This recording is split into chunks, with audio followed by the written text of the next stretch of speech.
Hey, I'm Reggie Ponder. Hey. Hey, I'm Reggie Ponder, the Real Critic, and this is the Real Critic Roundtable. I get to get with my friends. I got KB in the house. I have Katia Woods in the house, and I will tell you guys is that um, you guys haven't seen us in a couple of weeks. That's because my friends been gallivanting around the country. They've been doing stuff, and they are killing it. And but I was in the room with both of them this year. This is amazing. I want to say it was so great to see you guys in New York. Yes, yes, it was a fabulous, quick turnaround, but lovely to see both of you per usual. We had a good time, We got to stay somewhere nice. We got to meet. Finally, we got to meet Reggie's better half, Miss Yes, Donna, yes, in her beautiful orange, and yes, yes. And I love her hair. love her hair. I was like, I said, who was lucky and who was? How did Reggie figure that one out? Because she is Baby a fine, fine Reggie lady. married up, honey. Married, Okay. he definitely married up. I So I, we I got a chance to meet Miss Donna, who is lovely. And also Reggie was looking like a young boy. I wasn't reckoning that Reggie had his skinny jeans on. I said, "Look at you, Reggie. well, I you see said you, young boy." you talked about my better half. My better half dresses me, so it's like, look, this is what you wearing today. So, Period. all credit goes to Donna. But I'm really glad that you guys did get to meet her. And I want to say this at the top of the show is that, and I've said this on many occasions about both of you guys, is that um, the the willingness to help me at any point with any kind of assistance. Like Katya, you were out there trying to say, "Hey, Reggie, you need to meet this person. Reggie, you need to meet that person." I really, really appreciate that. KB was like, "Look, Reggie, did you sign up yet? We supposed to be in New York. So you guys are like just took it like a personal project to say we gonna make sure that Reggie is straight, and I really, really appreciate that. I think that as when we talk about what organizations and individuals should be doing, this is what people should be doing. Seeing how we can help elevate and push forward other folks. And I'll say again for the record, I really, really appreciate that. Thank you guys. Oh, for sure. And Of it turns course. out that Reggie met somebody that is from Chicago and literally went to high school like a spit away from him. And I was like, there you go, which would Meant not to have be. happened. Which would not have happened if they weren't in the same. They might have actually been at the award show sitting next to one another, not realizing that they're literally like 6 degrees from one another. So I think and also sometimes when you put in a request, right, for an interview, whatever you have there, now the person can go, oh, I know who that is. I have a face. I know who this individual is. You know what I mean? No, So, for sure, for sure. So I really appreciate all those introductions, and again, I appreciate KB. Like she texted me, Reggie, what you doing? Get on it now. So I appreciate that. So the first thing I like to do, obviously, well, one of the things I love to do is to talk about what you guys are working on, what's up next, where people can check you out. So I'll start with you first, KB. What you got working? I hope that you're going to tell me a little bit some great news about this podcast stuff that you're working on as well. Listen, can't share any news yet. Still working on it. The news I think will come in the first quarter, probably February or March of 2022. So still a little bit of time on that, but still working on it, having a lot of fun. It's shaking out very nicely. And I'm super proud of, kind of what's being done on the podcast front. But, I do have an interview out today with Lee Shorten, who is in the new Mahershala Ali Apple TV Plus film called Swan Song. So that is out today. And then, of course, Katya and I, we haven't seen you, Reggie, but Katya and I have been on these roundtables. And so yesterday we had a really, really good conversation about the game, the new TV show, the reboot / second chance. I don't really know what they're calling it because it's hard to say, but the second iteration of the game that's on Paramount Plus. So we had a really good conversation with the cast and head writer of that. And that was dope. And then, we're going to get into some Harlem because Katya and I were on the Harlem Roundtable as well. It is a new show on Amazon Prime Video. And yeah, we're going to talk about it. Excellent. So where can people check your stuff out, KB? So you can always check it out on Through the Lens of Lady KB. I always post there, but this particular interview that I did with Lee is also going to be on Nerdophiles as well. So it's twofold, but you can always catch everything that I do on Through the Lens of Lady KB. Oh, that's fantastic. Katya, I already know you've been busy because I can't even get you on the show these days. I love that. I love that. I love that people are busy living in their greatness. But what kind of greatness you got working on over there? I just had an article that published on we finally have our Soulful Christmas back in Philadelphia, which is a huge event at the Kimmel Center, which is where our world-renowned orchestra plays. The beautiful Kimmel Center is right next to the old home, the Academy of Music, for those of you that are from the area. And so I was very happy to write about that because it is a gospel spiritual event that just celebrates Christmas and the holidays, and it's beautiful singing. And they had to scale it back a little bit, but the point is they had it, phrase dancers, different chorus members, and just musical directors. So it was just very, very nice to celebrate, as they say, the arts in Philadelphia. Now, before you move on, I just want to say I saw that article, and girl, firstly, just the pictures alone made me want to come to Philadelphia and check it out. And this you made this exciting, so I'm ready. I think I'm gonna catch a plane and come out there and check this one out. I said, Reggie, do we need to come in 2022? Do we just need to plan? I mean, it is a very nice time. It is a celebration, different churches from the city, different denominations. And the pastors give, a little sermon, and then the choir comes out and do their thing, and, to be that good singing. And you leave that concerts with your spirit high, you know what I mean? And it's also communion for the Black folks in our area, you know what I mean? That really, that attend these churches. And it's also a very nice spotlight. And actually the CFO of the Kimmel Center is a Black woman. So it's a win-win, as I like to say. Black excellence, it's all.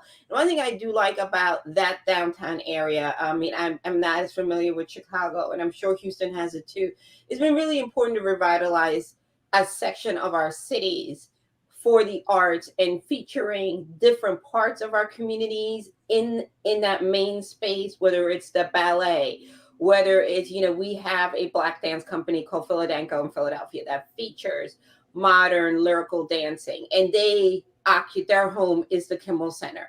The Academy of Music is the ballet company, it's the opera company. So we're very lucky. We have a lot of things here, but we also have smaller and regional theater where there are a lot of minorities get to show up their place before and workshop them and just feature them before they go on to New York. So I do encourage people, whether it's Philadelphia, Chicago, Houston, if you are comfortable going out. I know in our city, you can't go to any of that type of stuff if you're not vaccinated, and there is a mask mandate in there. So if that helps you decide, so support your local theater, whether it's seeing the Nutcracker, gazillion ballet companies. Houston has a fabulous ballet company. Mm-hmm. Fabulous ballet company. You know what I mean? I know Chicago does too. So go take your kids to see the Nutcracker, go see a play, go support, go eat at a restaurant that is not a chain restaurant, that is a individually owned restaurant. So if you are comfortable, again, I'm not telling you got to, maybe you're more comfortable doing takeout, but let's all be cognizant of that as we're spending our money during these holidays. I don't want to get preachy, but I'm just saying that, I actually want to jump in here because you made me think about something that one of our fellow critics, Rhonda Rasha Penrice, has penned a book, and it's out. And my family just purchased 25 copies to donate to a school here in Chicago. And so when we talk about buying Black and supporting Black, I might as well Yes. I might as well just plug her book. This is Black History for Dummies, and this is I, we bought it for the high school kids, and I just think, Katya, your point. I know we're here to talk about movies, but your point Yes, about support Black authors and buy. Yes. And as those authors, I try to.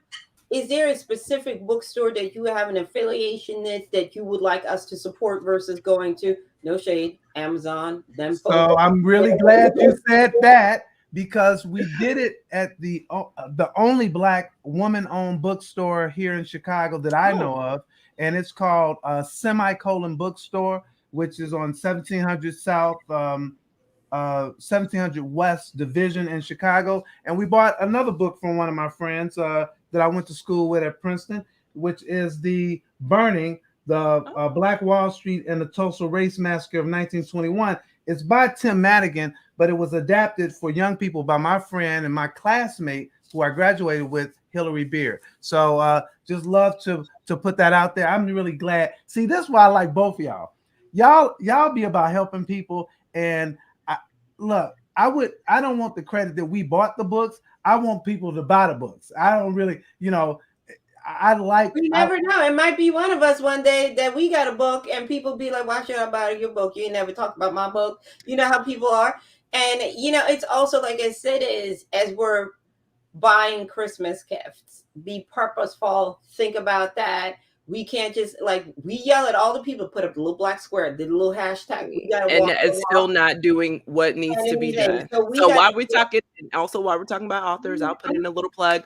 My lifelong friend, her book just came out. It is on Amazon. It is called Too Many, and it's by Brianna Brownlee. So we have been friends. Make sure you post the picture on social media. So yes, I can retweet. So yes, I have. I put it on Twitter a couple of times, so I will retweet it again. So she is a great author, and actually, she's been an author since we were in high school. So I've been reading her content for a very long time, and she writes some really dynamic things. So you'll have to pick it up. You'll have to check it out. It is I'll say what it's about, but basically, just know that there's a Black woman at the forefront. As many of her books always do and always have. And, it's quirky, it's fun, it's exciting, and, it's great. So it is not a historical piece. It is definitely, just something that she conceptualized herself. But yeah, it's still a good read. So yeah, Too Many by Brianna Brownlee. I think what you guys have just made me do is that we're going to have a section from now on somebody. We're gonna always try to say something about somebody else other than the three of us and promote someone else. So I appreciate you for that. No, absolutely. And just a note, if you do have Kindle, this is what I heard from my author friends, right? If you download a book so that they can get paid for it, because you pay $9.99 for the Kindle subscription, so you can have access to a myriad of books. You gotta page through all the pages and make sure that you hit finish type of thing for them to get their coin. So if you you may have finished, you may have read the epilogue, right? But you didn't page all the way through. So think of it like a physical book. That's really interesting. So and also try to leave a review. I mean, you say what you want to say. Now that's between you and God. But try to leave a review, especially for Black authors, if you like the book, the little 5-star that shows up on your Goodreads, right? My reading people know what I'm talking about. and so that, it starts elevating and it starts getting pushed on these other platforms. So I love that. And I asked, like I said, it's like Brooke has a book on the Book of Ode. Her book is on Kindle. So you get it in the Kindle if you have the subscription, that type of thing. And even when you do it on iBooks, I have both. And definitely, give the authors that you love. I don't care if they sold 2 books, 15 books, whatever it is.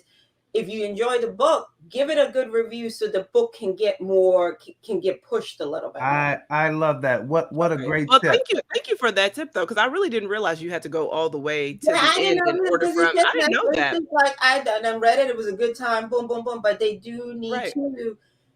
It's think of it as streaming. You know what I mean? It's not. It's a way to get your book to more people, but you want people to get their money. And so I do want to get into these movies, Let's get into our movies. but before I do that, KB, you mentioned your friend's book. Is there a bookstore that you want to put out there? And same thing for So you. it's on Amazon. So Okay. you'll have to get it, through Amazon, because that's how she did it. So you can do Amazon or No Kindle. problem. No problem. And then for you, Katya, a bookstore in Philly that you want to put out? Uncle Bobby's, Mark Lamont Hill. Say it again, please. I was talking. Sorry, Uncle Bobby's bookstore. That bookstore is owned by Mark Lamont Hill, who is an adjunct professor here at Temple University. And that bookstore primarily pushes, I mean, it has other stuff, but it primarily tries to push and house and feature, it's starting to have some signings during this pandemic. And also support the Philadelphia Public Library that features a lot of, that's where I got my book signed by the late, great Toni Morrison. It is now a gem. You can't touch the book no more, because now it's a different league. But what you usually can do is your ticket, it really is the price of the book. So when a Black author is down there, it's a beautiful space. Go and show up, Good stuff. All right, so we're gonna get into it. The first movie we're gonna talk about is Spider-Man: No Way Home. I don't know what spoilers you guys are gonna give, but I'm gonna say that I'm not giving any of them. So I'm gonna start, and then I'm gonna leave the spoilers to KB. So when I wrote my review, I was like, man, I don't want to say too much here, because I really do think people need to kind of go and check this out. So I went to see what is the studio saying about this that's just kind of like public knowledge. So here is Reggie's piece, and then KB is going to spoil it all of what I just about to say. Is Spider-Man's identity gets revealed. His friends and family get in trouble. He goes to Doctor Strange for some help. Doctor Strange does some kind of potion or a secret thing, and it opens up some problems for Spider-Man, where he has to fight villains from all way back. And at the end of the day, he's trying to put it all back together, and we're in the multiverse. That's the story. What did I like about this movie? I'm going to tell you, there were 3 things I liked. The first thing I like is that the MCU doesn't just tell a singular story. So you get the story about Spider-Man, but you also get it connected to the rest of the MCU. I always like that, because, and particularly this Spider-Man having been, see there, I broke something, but and I'm trying not to break the internet, right? But this particular Spider-Man gets to be in the Avengers, and once you're in the Avengers, oh my goodness, it makes a whole lot of stuff happen from the MCU perspective. The second thing I like about this film is that the action is real good to me. I like the action throughout in this film. And then the third thing that I like is that it has so many freaking surprises that if you want to know who's going to help Spider-Man, you're going to be delighted. If you're going to know who is going to fight Spider-Man, you're going to be excited. I like this film overall. So KB, go ahead. So listen, I'm not going to spoil it, too much, but I will say this. I will say that the surprises that they offered, in my personal opinion, were not surprising. Like, just based on, and it's no fault, I think, of Marvel and Sony. I knew that with the Sony deal, coming back, that they have made it very clear that we were going to finally connect the MCU to the Sonyverse. I'm going to call it the Sonyverse, the Sony version. So this film does exactly that. And that's actually what I liked most about this film. I like that finally every single, film is truly interconnected in this way. But I will say we've heard so much talk, and there've been so many rumors, and there's so many things. Even if I muted all of the spoilers and still went to see it and knew exactly what was going to happen. So to me, it wasn't like surprising at all. I was just like, okay, there's one thing that happens in the film, which I'm absolutely not going to spoil, that still is not surprising to me, but I didn't realize that it would happen so early in the film. It's kind of the best way I can say it. I was not surprised by it occurring because it happens to every Spider-Man, but I still was like, okay, I didn't realize we were going to get this so soon. So things that I like, listen.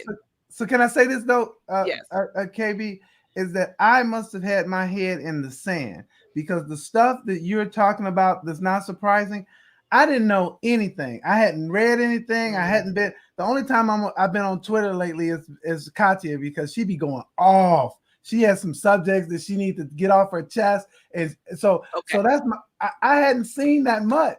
So for you, that's good. But like, I'm a fangirl. I do the comic book genre space. So I know things that are coming, from this perspective.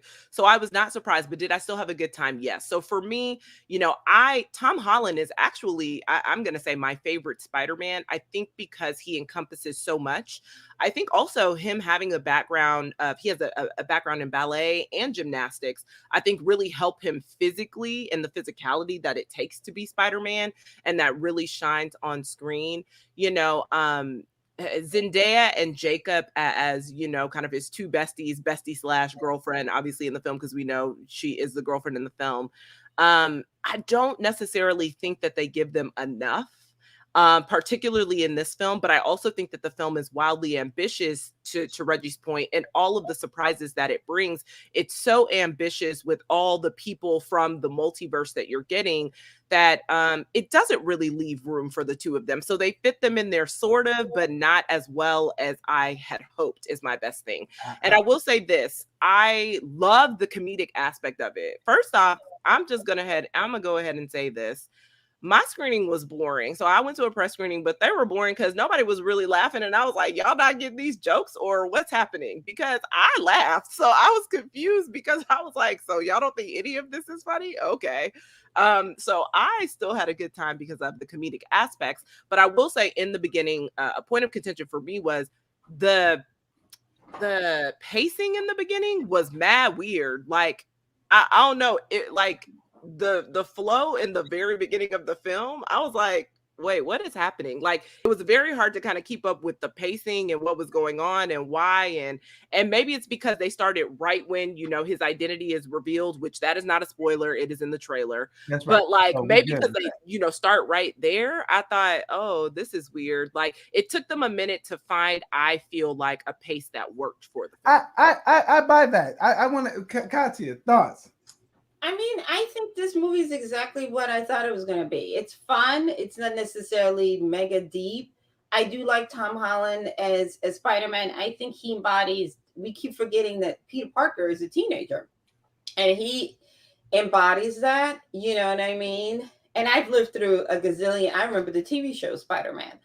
Yes, I am that old. But it is... that whole embodiment. I love his innocence and his naivete, because Strange is like, and he's like, but I want to save everybody, and Strange is like, you know what I mean? and that type of stuff. So I do like how they incorporated Strange. I was a little bit surprised, because as much as they publicized Jamie Foxx, I thought his role was going to be bigger. That was like a little bit of a letdown. I was like, oh, but I'm not mad at Jamie, because he cashed that check. That check was good. But I think it is. I agree with KB. I would have liked to have seen Zendaya and what's homeboy's name again? I'm so sorry. Jacob. Have more of a bigger role. Do you know what I mean? And then, when they come on and they tell you not to say the spoilers, that wasn't for us, it's for the other idiots that work at the trades, because it ain't never us. They were talking to them. And he has a shaved head, and so that freaked me out. So I have to admit, the entire time watching the movie, I was like, they put a wig on him, and not a good wig. What is happening, right? But I also love him, and the fact that he doesn't know quite, because obviously MJ and Peter are boyfriend and girlfriend, and he's like, well, where do I fit in? And I love also how the guy was like, that's his girlfriend? Really? I love that he would hold hands with them. I love that. My dude said, I'm a third wheel. He is that weird third wheel where he's like, I know I'm like the bestie to both of you, but I'm in this too, damn it. Yeah, he's like, we're going to hold hands. Exactly, right. So I love their friendship. I think I'm excited to see what Tom will do as Fred Astaire. I think that's a very good casting. And because he can dance. Like, I keep saying that. Stop hiring people because they have a name that can't sing and dance to sing and dance. Like, we know they can't sing and dance. Like, you can't hide that. But I'm really, like I said, I think it's a nice distraction from all the films that we watch this time of year, because everything is so long, sad, depressing. Now, wait a minute, Katia. Wait a minute. SpiderMan is long though. Like, yeah, but you know what? It is fun though. It is fun though, KB. I want to pick up on a couple. I want to pick up on a couple of things. I really liked it, by the way. It didn't rise to the level for me of a Avengers or Endgame or a. It's not the best movie in the MCU or Black Panther, but I thought it was really good. I think that what you talk about, Katia, in terms of it was what we expected. I think it is, and it's a lot of fun. But here's my problem with the boyfriend and girlfriend for me, is that in the movie, and this is not a spoiler, MJ works at a bakery shop. And once the identity has been revealed, everybody is following them everywhere except the bakery shop. You think that the news media and the people wouldn't know that so they get to the bakery shop like scot-free. Nobody's following Peter Parker. It's a little inconsistent. I agree with you. So they were so inconsistent with that thread. And then the other thing that got me was that they were probably listening to you two about how do we make sure that these two are in the story. He enlists their help to get the world back into order. And I'm like, what do they have to offer to help them get back? I didn't buy that. I'm just saying I didn't buy it. But despite all that, I felt that the characters, the action, the funny, because to your point, KB, they had some good jokes. But I think some of them were jokes that everybody can get, and then some of them were jokes that were MCU jokes. So if you're not really into the MCU world, I heard some people laughing and other folks weren't laughing, and I knew why, because I think some of the jokes were a little bit insular. But I like this. I think that this is going to do really, really well at the box office. Katia, you get a spot, and then KB, you'll close it out for us. I think, okay, we talked about this is long, but this is long action. There's another movie that's opening up today called Nightmare Alley. That is long, and at one point you get to the end. We have worn out. Or it doesn't pick up until the third act where you are almost checked out. So I think there is a case to be made. We all can agree. 2021 should be the lesson as learn to take 40 minutes out of your movie. If you want to keep that 2.5 hours, whatever it is, save it for the director's cut, because a lot of us have tapped out at an hour 45 when we I don't care no more. Remove 30 minutes though. Yes, 40 minutes. There's a lot of movies where I was like, you go to this, all of this right here, we did not need. We don't care about none of this right here, right? And with this, I didn't feel, even though it was long, but it was action and it kept me engaged. That's the difference. When you're not going you know what, I want everybody to die. No, I totally agree. KB, last word. Yeah, so this is definitely a watch it for me. I think it's fun. I think people who may not be MCU heavy people will still have a good time. And especially because, a lot of people are not MCU heavy people, but they miss the old Spider-Man, like the Sony Spider-Man franchise films. And so I think it's a good way for people to get kind of everything that they're looking for kind of in this comic book superhero action genre space. So yeah, it's a good time for me. And like, listen, it is not without some issues, but I had a good time. I laughed a lot because I got all the jokes. And so I had a good time, even if it was by myself. And I truly was the only person laughing in that screening. Y'all know who y'all are. And so I was like, oh, okay.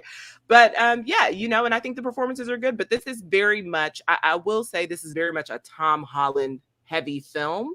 And even with the additional people who I liked, and even with the surprises I liked, and I liked what they brought, and I liked that they brought a freshness to this film. It's still very much Tom Holland's story because, again, he's going to remain Spider-Man. This is also not a spoiler. They announced it. He will remain Spider-Man for the next 3 Spider-Man films, I think is what they said. So, it's still very much 30, right? Yeah, so it's still very much about his journey as the character. And you're right. Yeah, he's 25 right now. So it's still very much. And they are both that age group where, them playing they look it, right? Because sometimes you like, I think the 3 is final though. Like, after that third one, there's definitely no more. And quite frankly, it really might be 2. Right, because they might be 2, and it might be he's in the third one as a mentor or something else. You know what I mean? Like he might be the OG Spider-Man mentor at that point. Because that's another thing. We'd be like, "Well, you guys is 60, and this is supposed to be 30." Yeah. So and also that is something to point out. So when people see the film, because we're trying not to spoil it, I appreciate that too. I appreciate that they allow in this film the characters to be their actual ages, and I mean that across the board. Yeah. Like you see it, they make jokes about it, we understand it, but I like that that's the direction that we go in because that is how aging is. That's good, but that's gonna have to be the last word because we got to get into these other things real quick. So I want to get into that. Yeah, absolutely, watch it. I think we all have said watch it, and I'm saying watch it. And if you're inclined to go to the theater, if you are inclined, I'd say that this is a good one to see in the theater. I saw it in the theater, and the sounds and the experience. I think you should do that. So with that, you guys are going to talk about something that I haven't seen, so I'm going to be like a fly on the wall here, and I'm going to ask you, KB, to bring it in, which is Harlem, the show Harlem. All right, so Harlem is a brand new TV series by Tracy Oliver. So she did Girls Trip. She also does First Wives Club. If people are not watching that television show reboot, it's also a good one. But Harlem is about 4 friends who live in Harlem. They're 4 college best friends currently living in Harlem, trying to balance the usual, right? So what I appreciate about this show is that I oftentimes have been saying, one of the reasons why I adore Insecure is because it's mostly just Black people being Black. Like you just get the opportunity on screen to see ourselves represented in all of our messiness and all of our glory and really just doing the things that we want to do, figuring out life.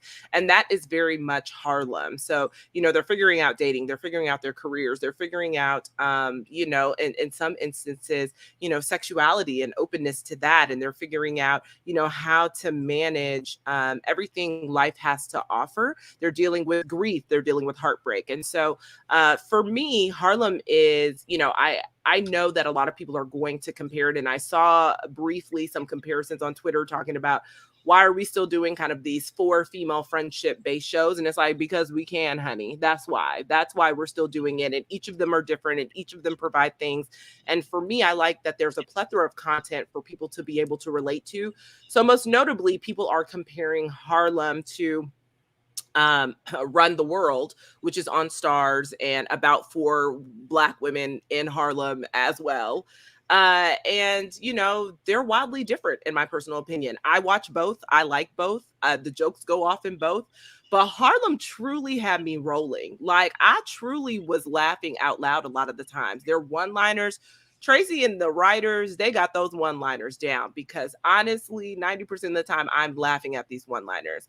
I do think that the cast is very well-rounded. I will say Child Jasmine guy in this Jamaican accent is not it. Like, y'all know how I feel about accents. And every time she got on that screen with this Jamaican accent, I was like, now, honey, no. But but even her character as an overbearing mom who, has spent so much of her life pouring into the person that she wants her daughter to be, that she actually misses out on who her daughter is a very important storyline. It's a very good one. So there's a lot of mess. There's a lot of will they, won't they. Tyler, who is like everybody's fave from P Valley, is in this, and he plays the love interest, and he plays a chef. Now, high key, I'm not finna lie to y'all. Like, Tyler is fine. But 98% of the time, whenever talk about him being a chef, I was like, child, I don't believe it. But and I know that's a terrible thing to say, but I was like, but who cares? Because we know why he's here. We know he's here to do the will they, won't they dance with the exes, because the exes always come back. That's one thing that we know. So it is very messy, though. When I say it's messy, it's actually one of the messiest shows I've seen since Girlfriend, because Girlfriends is hella messy. And this show is also very, very messy, but I loved it. I really had a good time and I enjoyed it. And so, also, child, we got a Tommy Light character too. Girl, when you gonna get a job? That's funny. You gonna get a job? So what I want to say is that I did get a chance to interview them before the show came out. And so how you ain't seen it, Reggie? Look.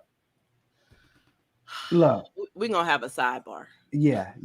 And my question was not why is there another show? My question was, did they feel that we're from a creative perspective, that we're in that sweet spot where we can show the diversity within the diversity? And they felt that that's the case, because they mentioned, there's like maybe 3 or 4 different shows out there that are showing, but you won't get them confused. And I love that we can show the diversity within the diversity, because every Black girl is not the same. So I just want to say something to be, I would be remiss if I didn't mention, this show does have a lot of queer representation. And I will say that's something that we don't really see. One of the main 4 characters is queer.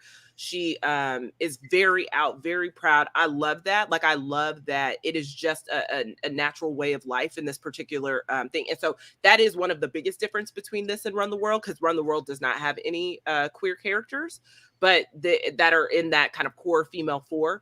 And so in the core female 4, you do have that representation, and she's navigating a lot. And we also talk about interracial dating. Like, I like just the layers that they provide in this show. And I love her as an act, her how she acts in this role, by the way. But go ahead, Katya. I didn't love Harlem as much as KB did. I'm not a fan of Sisters. That show irks my soul. I just be like, wait, what show is that? Oh, you mean the BET one? This sister, yeah. So I've never seen that show. I was like, it's written by a man, and hence it's so foreign to me. It seems like outer space. My issue with a lot of these shows is, I'm glad we're getting more representation, but I feel like we're not getting major variation, right? And I think it's not just with Black women. I think it's with women, period. If there's a formula that works, we don't drill down enough to give us difference, right? Like, especially me being in my age bracket that I am, I don't see enough shows that adhere to women that are 40 plus. Like Wendy Raquel Robinson, I talked about this yesterday. It's very rare that you get to see women over 40 plus have purposeful, fulfilling lives and everything. I also necessarily am not a fan. I get it. I am not a single girl. I ain't been a single girl in forever. So I don't know. I was pre-internet. I never had to go through dating apps. Thank the freaking Lord, right? And all of that. But I also want us to start showing that a lot of us aren't unhappy in our relationship. A lot of us are we're happy in our relationship, but we're pivoting in our career. We're making different choices. And we're saying, you know what, I did this thing and it didn't turn out to be what I wanted it to be. And I'm trying new things, you know what I mean? And we don't ever get that perspective. I really hate Angie's character. Like that, she bothers me on so many levels, and I don't want us to celebrate people mooching.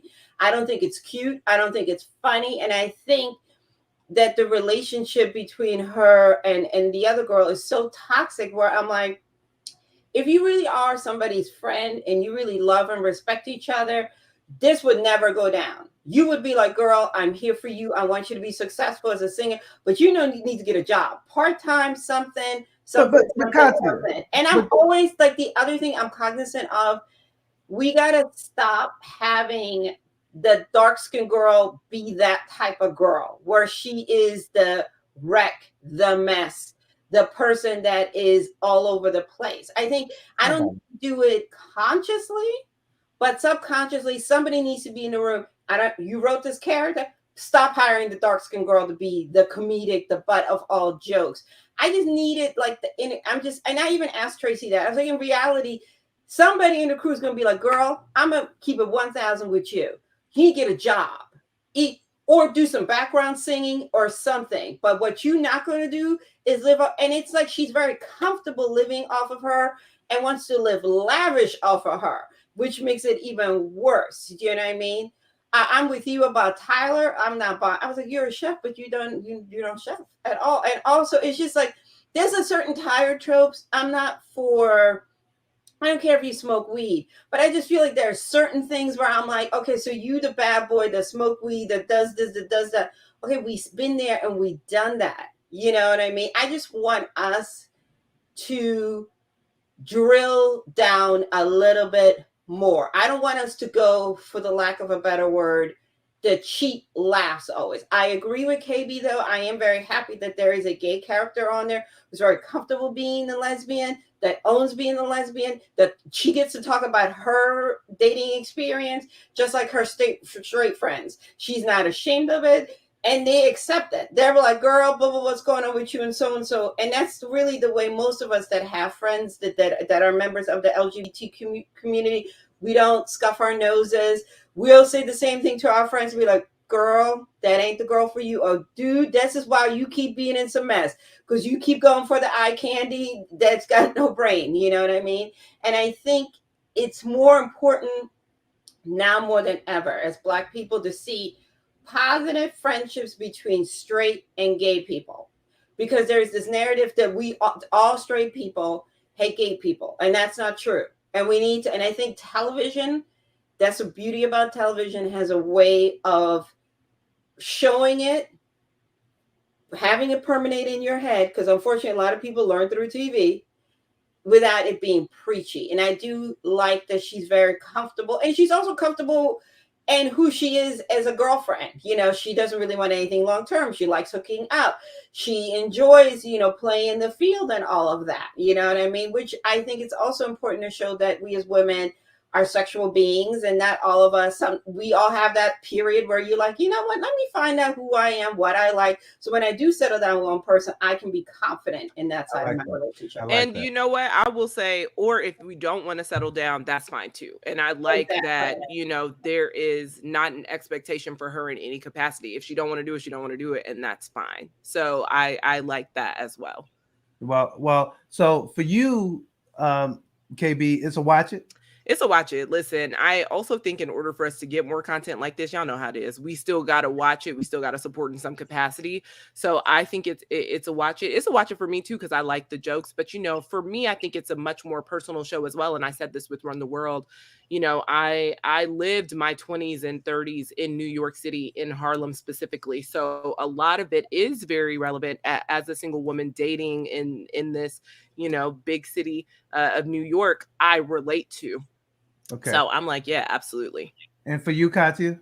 I definitely agree with KB. I mean, it wasn't my favorite, but I still think you should. I'm a big component. God gave you your own brain for you to use it and make up your own mind. And I also do like that they are in Harlem. Harlem is becoming some parts of it. You like, are we still in Harlem? You know what I mean? You just feel, because it's becoming gentrified. And in order for us to keep our Blackness in Harlem, we got to support content. We got to support those businesses, and we got to support stories being told out of there. So I definitely think, especially if you got stars to watch Power, hit click on Harlem. I mean, hit click on Run the World. Run the World. And then, I'm sorry, Run the World. And then most of y'all got Amazon Prime because you be watching The Boys and all that other stuff. Hit click on Harlem.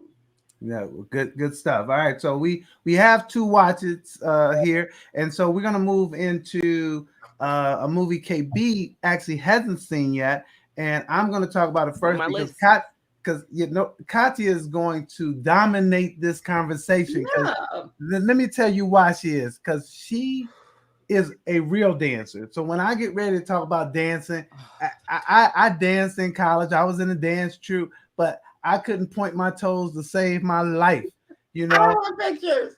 I couldn't point my toes to save my life. And my daughter laughs at me today, like, Daddy, that's not a point, honey. You say point your toe. Nah, couldn't do it. But anyway, I'm so glad that I did that when there was no internet, because Katya, you'll never see that. But let's talk about West Side Story. So West Side Story, this is a remake. It was done in 1961, and it was really about two factions being moved out of the way. And that's what this one is about, is that you have the Jets and the Sharks, you got the Puerto Ricans and the European immigrants fighting over turf that they're never going to be able to own anyway, because their neighborhoods have to make room for the Lincoln Center. There's a forbidden love, because if you in one, you can't like the other, and there's this forbidden love that creates a lot of drama between the Sharks and the Jets. I actually like what they did here, and I'm gonna say there's 4 things I like. I'm not gonna spend a lot of time on it because I'm gonna turn this over to my friend who's the real dancer, but I'm gonna start off with the dancing. The dancing in this alone, for me, makes it a movie worth going to check out. It is really good. I can't even tell you which scenes I like the best, but I will tell you is that Ariana DeBose, OMG, I'm in love. I know y'all met my significant other, but I'm in love. Reggie, you finna risk it all? I think I am about to go to Vegas and put the chips all in there, because this woman just excited me. And on a serious note, she really did excite me. She could sing, she could dance, she could act. She had camera appeal. She was just good for me. Now, she wasn't. I'm talking about somebody who wasn't the top build, but for me, she killed it for me. And I'm so glad that what Spielberg did is to make sure, from a casting perspective, when we talk about Black Latinos, is that we got to see some people that just wasn't the same old color. So dancing is first. Second, the songs, I like the songs. Now, was all the singing at the same level? No, but the songs reminded me. I couldn't remember the words, but I'm humming along, singing along. People punching me in my side because they're like, "Could you be quiet? I'm trying to listen." But the songs were familiar, and I think that the story. The last thing that I'll mention, because I have 5 things, but I'll mention this last thing so I can get Katya in here, is that the story is relevant today as it was in 1961. When we talk about gentrification, people being moved out, people fighting over turf, people not understanding each other, forbidden love, all that type of stuff, that stuff is still relevant today.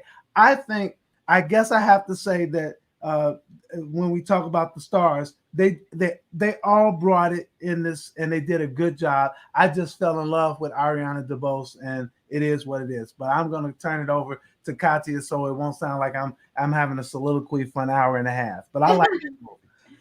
And West Side Story is my favorite musical, not because it's politically correct. One reason only, Rita Moreno. It was the first time I had seen someone adjacent to me other than my mother and her co-workers as a dancer on the big screen. Her and Paula Kelly. You got to watch Sweet Charity to understand what I'm saying about Paula Kelly.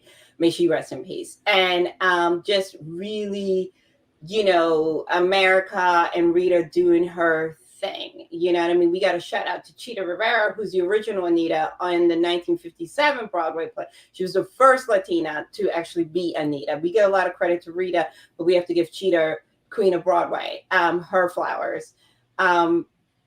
Let's talk the dancing. Okay, Jerome Robbins is one of the all-time masters. He was a ballet master from New York City Ballet. He's one of the best choreographers of all time. So I told you. Also, he had a better set of dancers. I'll stand on that all day, every day. So you really got to let 1961 be 1961. You got to take 2021.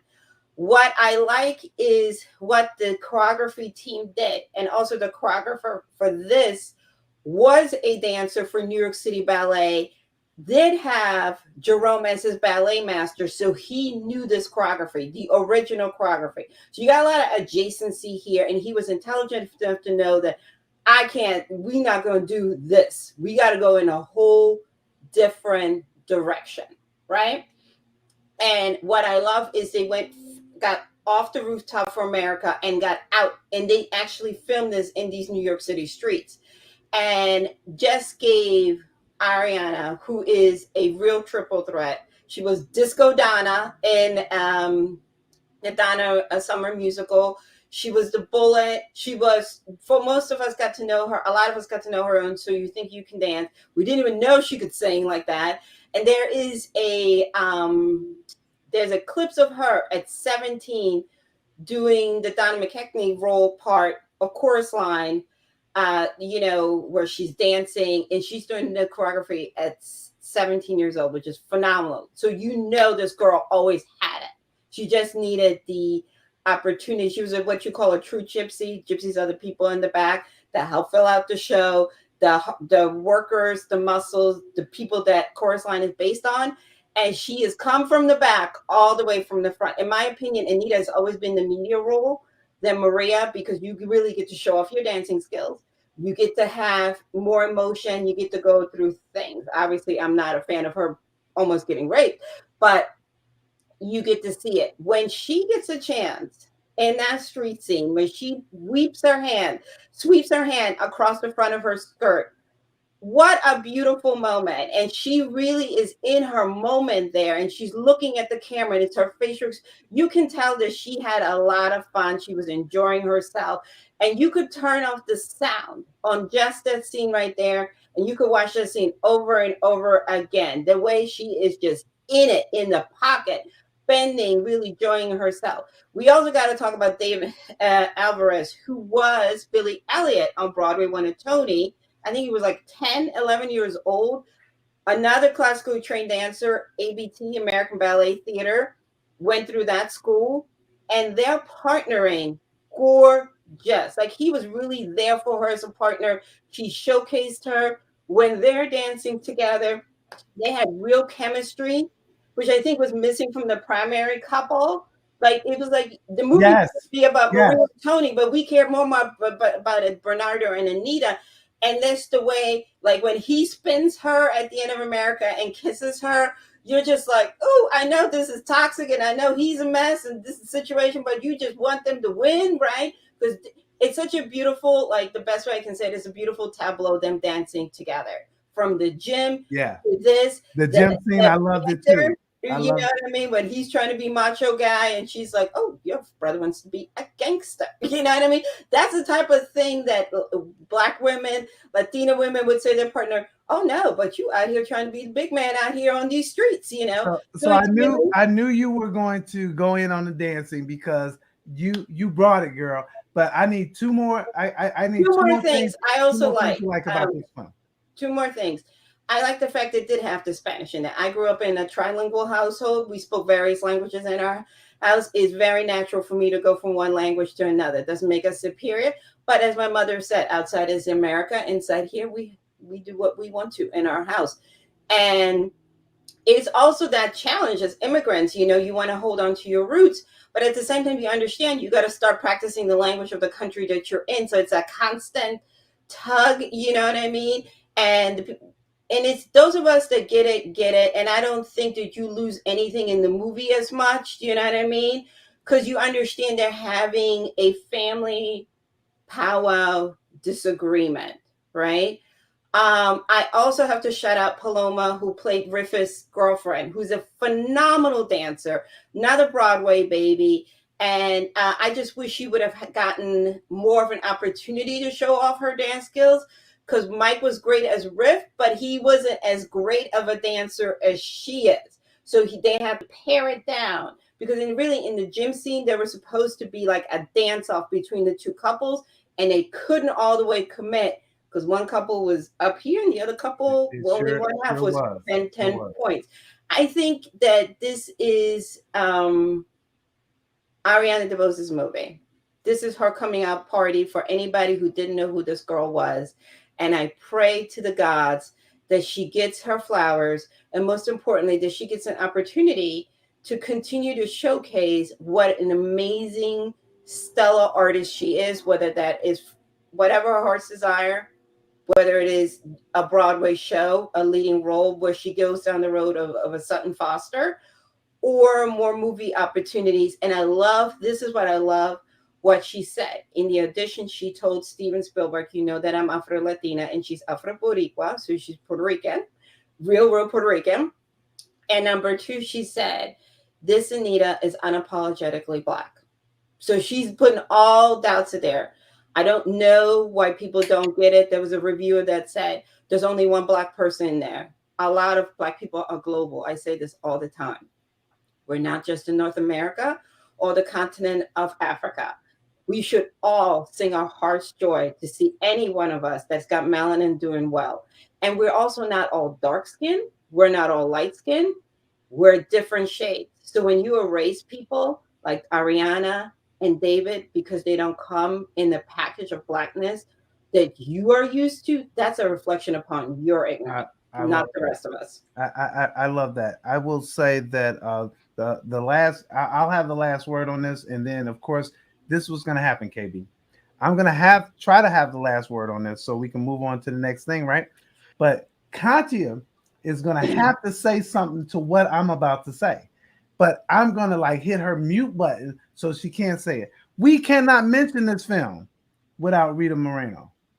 Is that how she anchors the film and provides this foundation for the film is so important.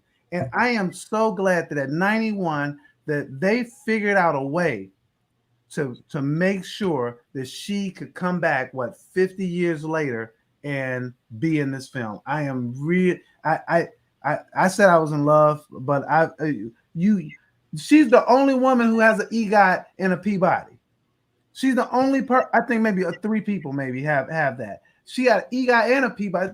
This is a bad woman, and I'm gonna leave it at that if I can. But let's see what Katya's gonna do. All right, good. All right. Well, so I mean, you roasted her, so now she's quiet. Jeez. Because I can't believe that she would not have said something about Rita. Because I know you prefaced it before. I know. I was kidding. I was kidding. KB, stop it. Stop it. I said it was nice seeing you. Now I'm upset. Now I'm upset. But anyway, all right. So last thing, and we won't spend a lot of time on this because there's a.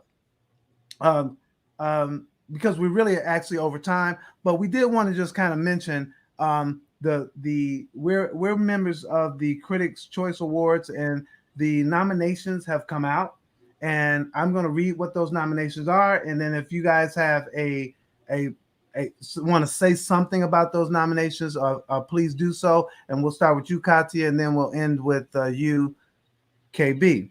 And so for Best Picture, the nominations are Westside Story, which we talked about, Tick, Tick, Boom, which we haven't talked about, The Power of the Dog, which Katya is like in love with, Nightmare Alley, which some people think is a nightmare, Licorice Pizza, which Katya has definitely made her opinion known on social media about, King Richard, Dune, Don't Look Up, Coda, and Belfast. I'll make a mention of the ones that I'm glad that are in here. I like Tick, Tick, Boom, and we already talked about West Side Story, so you guys know I like that. I like Tick, Tick, Boom, and I was actually surprised that I did like it. I thought that Garfield that he did a good job with that film. As it relates to King Richard, obviously I liked it. the critics liked it, but when I look at Cinema Score and Rotten Tomatoes, the public liked it. I mean, loved it. The scores for King Richard from the public, that's what really matters, is really high. It's an A for King Richard on Cinema Score, and it's a 98% for on Rotten Tomatoes. So really interesting. And then we've talked. One of my favorites is Belfast. I really liked Belfast. I liked it a lot. It resonated with me in so many different ways. And then finally, Coda. I am so glad that Coda is on the list. So those are things I want to say real quick. Katia, on you. I love Coda. I am glad that it's so hard because it had all this love from Sundance. It came out during a pandemic. Not enough of us have Apple TV Plus. There's a lot of good content, and it is a struggle. And I certainly try to tell people, say, if you have this, make sure you check out, obviously, Ted Lasso, but check out some of this other stuff that's really good on there. My issue is here's the thing. I'm going to just keep it 1,000. There's only, from my knowledge, about 27 Black members. I don't know how many Latino members, but altogether, let's just put it, we don't make up a professional football team roster. That includes coaching staff. So when I tell people all the time that diversity is not just adding people of color, it's also getting our allies to look at this work and not biasly, subconsciously think that work by white people is superior to people of color, right? Everybody knows that I am team passing. It is very mind-boggling to me that you can reward Maggie for The Lost Daughter, but you don't reward Rebecca, who in my job made a much better film, much tighter, technically top to bottom, and the performances are more moving. Do you know what I mean? So here again, we're having the conversation with white women that have biases as well. I'll stand on that all day, every day. You can get in your feelings. It is what it is. Licorice Pizza to me is a very troublesome movie. And I tell you why. It is not just Licorice Pizza, because if there is a relationship between a man that's 25 with a 15-year-old girl, we would be up in arms. It is not comfortable. It's not okay. It's weird. And it's also, and I have said this publicly, I said, Paul Wes Anderson don't make movies for people that look like us. I don't care who his partner is. I don't care what color his kids are. Clearly, none of that has permeated into his brain. It also has a very racist portion of it. Like, I was watching it, and thank God I was at the house. I had a screener. I didn't have to go to the theater to watch it. And I'm like, ooh, this is really inappropriate to have this joke in 2021. And people are like, well, it's the 1970s. Well, we used to do a lot of stuff back in the day that we don't show in these movies today. So who is this for? Like, you can...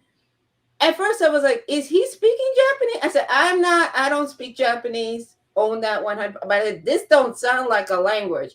And I'm like, does she even speak English? Because all of this right here is beyond just yucky. And that really even turned me more off on the film. I'm also not a big fan of Spencer. I think this movie is very offensive and disrespectful for Princess Diana legacy. I think it brings nothing to the table. And I really want to have a conversation with Pablo. Like, do you just hate women? Because every movie that you've made lately is about these women in distress, and it's not complimentary to us. I don't care that the guys are saying it's good. I'm telling you as a woman, there's a story to be told about her. And she lived a very fulfilling life. Yes, this family is the family from Nightmare, but it's just very odd. There's just some stuff in there that I'm just like, and also on a physical stature, Princess Diana was 5'10". How tall is Kristen Stewart? I think she's shorter than me, and I'm 5'6.5", right? And also never get her hair right. Like, Princess Diana had, one of the things that was iconic about her was that haircut. It got really modern as she became more single and she asserted her independence, became sharper. She really became a fashion icon and all of those things. And all of that was missing. So I do think that we have some work to do as an organization that is constantly screaming that we're better than the HFPA, that if we're really, and not just saying, you know what, we got the Black thing over here and we got the Latin thing over here. So if we don't do it over here, we can always shove them over there. And I love that. that's not okay. I really love that you said that. And so of this list of the list, not of your personal list, what is your favorite movie on this I list? mean, it's no doubt Power of the Dog. I think it's one of the most intriguing, one of the most amazing films made this year. Is made by the phenomenal filmmaker Jane Campion, who happens to be a woman. She should have won for The Piano, Best Director. How the hell does your movie win Best Actress, Best Supporting Actress, but you somehow they give you what I call the consolation prize for these women, which is the Screenplay Award, right? Because the DGA hates women. We don't talk enough about how the DGA, which is the voting body that comes down to the nominees for the Academy Award, shoves all the women in first-time director categories. There's always a boys club that we don't challenge these men to say, when the hell are you going to start voting and being more inclusive to women? Because we're all so afraid and we're so enamored with these men that we don't have the courage to say, you all are part of the freaking problem. You've never voted for a black man, and you don't vote enough for women. And Jane is already up here in age. Give her freaking flowers already. So I think as much as people are talking about Will, I think what Benedict did in the Power of the Dog, and just to show you that I don't just always go black, black, black. I think Will's performance is charming, but we're talking depth. We're talking best performance, layers. For me, that's definitely Benedict as Phil. And I love Jesse in it. I love the whole, and Cody the dark horse. I know, and I'm not with you on this. I am with you on Jane, and from a director's standpoint, but I'm not as it's the best movie. Well, I'm about to roast both of y'all because the two of you still chatting, trying to wait my turn, but I'm definitely gonna roast both of y'all. It's your turn, girl. It's your turn. So let me say a few things. My favorite film of the year, still Coda, hands down, still the one for me. Loved it, enjoyed it. Every time I watch it, moves me, brings me to tears. It's still my top and my number one. I think it deserves all of the love that it's getting. I will say, yes, I am upset that we did not give love to Passing. That is actually one that once I sat with it more, once I watched it back, the lasting impact that it had is very clear. I will say this, Licorice Pizza is hands down the worst film I've seen this year. Without question, it's the worst film I saw. And beyond it being cringy, because it is, it also is just not good. Like it's not. Also, I literally watched it and I was like, what is the purpose of this film? 98% of the time I was like, what is the point? Why are we here? What are we doing? So even apart from the fact that that there is a level of sexual abuse, and in some cases it felt like child abuse too, like when it came to the way his mother was interacting with him and how much she put on him and what that was doing. I said there's a lot of issues with it, and of course the racism that occurs with the Asian characters as well. I mean, all of it. I just was like, child, what is the point? And the fact, my biggest issue too is how her sisters were like, oh, y'all belong together. How are you telling this 25-year-old woman, like you're purposefully being like, oh, whenever he asks like, where's Alana, you're letting him know because you think that they're meant to be. He's 15. Like I'm confused about why this is okay. And then also the last thing I'm gonna say is, listen, I know that PTA is married to Maya Rudolph, but we would have got divorced alone off that wig, baby. What is this wig that he put her in for this film? Please. It's not the 70s. Let's not use that. The 70s. Please. We would have been fighting about that wig. That had good wigs. Beyond the fact that I would have had to tell him your film is awful, we also would have been fighting about that wig. So that's all I'm going to say about that. So love that Licorice Pizza is getting, I don't understand, because quite frankly, I did not like it. Now, when it comes to, Katia brought up some points about the performances. When it comes to Will Smith, Benedict Cumberbatch specifically. So while I like what they did, I have said this several times, and I said it on this show, Reggie, because we covered King Richard and Power of the Dog. Their performances for me are good, but they don't work without the supporting that goes along with it. And for me, I'm much more intrigued by Cody's performance in The Power of the Dog than I am by anyone's. Hands down, he has the best performance to me. Like, I agree with you. So he has the best performance for me. And quite frankly, when it comes to King Richard, I'm Sanaya Sidney all the way. She between her and Ingenue Ellis, yes, the women make the film. The women make King Richard. I'm with you 100%. Nothing that you said was wrong, in my opinion. I'm just saying to you that I agree with you. And I would even make a case. I would not be mad if Cody and Jesse make the cut, because Jesse's performance, like Jesse has a quieter depth in his performance. Yeah, and that's fine. But I don't know, like Cody's sociopathic tendencies that you don't really pick up on as much the first time, but the second time, it's good. It's so good. I think the problem also is because not the problem. It's a good problem to have, right? Because when you first time you see, you never saw him coming. The second time you go, ooh, wow, he plotted this way earlier than we thought he did.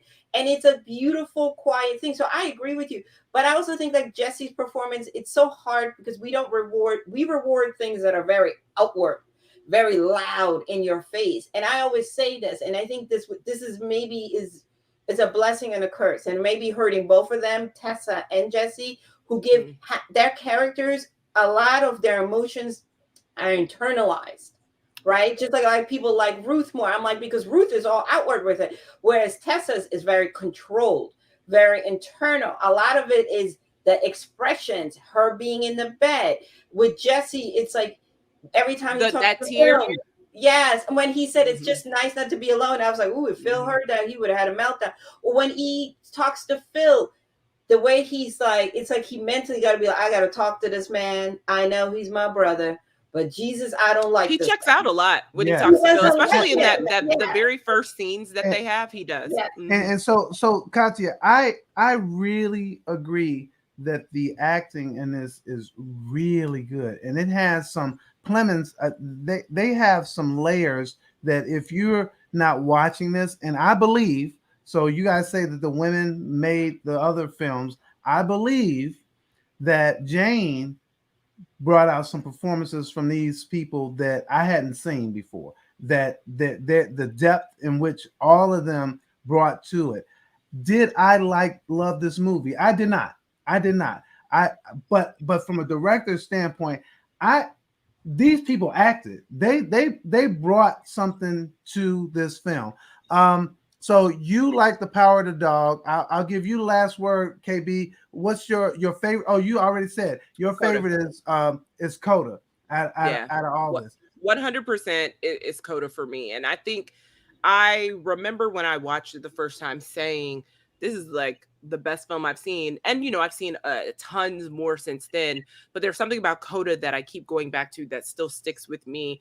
It has to be that auditorium scene with her family and them not, them looking around and not knowing. And being unsure. And I love that it's silent. I love that the filmmaker chose to make that silent so we could experience what they were. It's that scene plus the scene where he asked her to sing for him, just the two of them, so he could kind of, understand, and he takes her hand and he puts her, and I just love it. It's just something about it in those performances, the depth and the humanity of it. I also loved how the only thing that is different from this family is that the parents are into each other.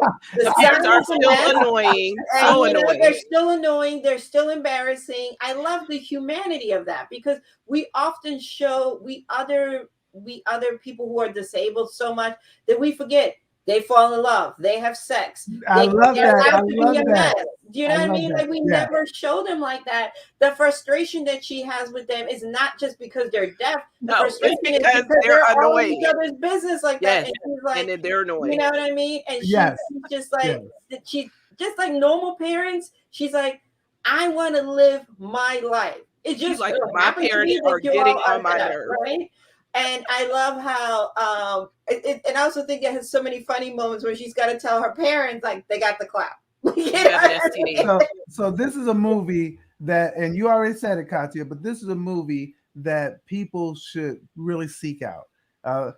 This is a movie that if you can, you can't appreciate it until you actually watch it. And my recommendation is to watch it with someone, because I saw it by myself, and I wanted to talk to somebody immediately after seeing this movie. But I'm like, now I can't say anything until Donna sees the movie, and I want to talk. I was like, but did you see how they did what you call it? And her being on the boat and being late for class. I mean, just all the things that they did there. I really like this one. But hey, guys, brother too. The brother being like, the brother was a mess, honey. Like, just the dynamic between the two of them. He's like, I'm not dumb, I'm just deaf. You know, there's a difference between. And also, the other thing I loved is none of the deaf people felt as though they were losing out or had any desire to change that about themselves, which I think is the other myth, that if you are disabled, whether you're blind or whatever, that you're running out into the world saying, oh God, I wish I could hear, I wish I could see.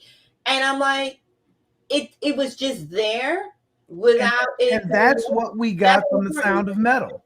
That's what we got from The Sound of Metal, is that when you look at The Sound of Metal, what happened is that he got into that world and he was like, don't y'all want to hear? And they're like, well, what you talking about? Right. We live like this. This is how we live. This is our community. And I totally agree with you. This is who we are, and we're okay with that. Like I actually appreciate that. Like there's nothing wrong with us. Exactly. Like we're okay with who we are. That's why he got kicked out. Always and that's why I like it, because it's always that's what I liked about Coda 2. It's always the hearing people that make you try to feel bad for. And they're like, no, like I feel good about myself, honey. Like I am the way I am. And I love hilarious. You know, where you like, really, y'all? Like, I have company and y'all can't be. They can't be normal, honey. They cannot. Yes, they're constantly over each other. I was like, girl, your parents are annoying for anyone. Like, I was annoyed with these parents. Like, okay, y'all are not teenagers and you have teenagers. Can you at least behave while company is over? Please. Exactly. Please. Well, I don't want to be too annoying because we did go over. We did go over time, but I'll say this again. I said it in the beginning, and I'll say it here at the end. I really appreciate you guys. I appreciate your time. The fact that and I love being able to talk to somebody about the films, whether we agree or not. Power to dog, no. But whether we agree or not, did I say that? Oh, my bad. But this is the Real Critic Roundtable. That is KB, and that is Katia Woods. Seek them out, check them out, support them, and we will see you guys next time. Hit the button.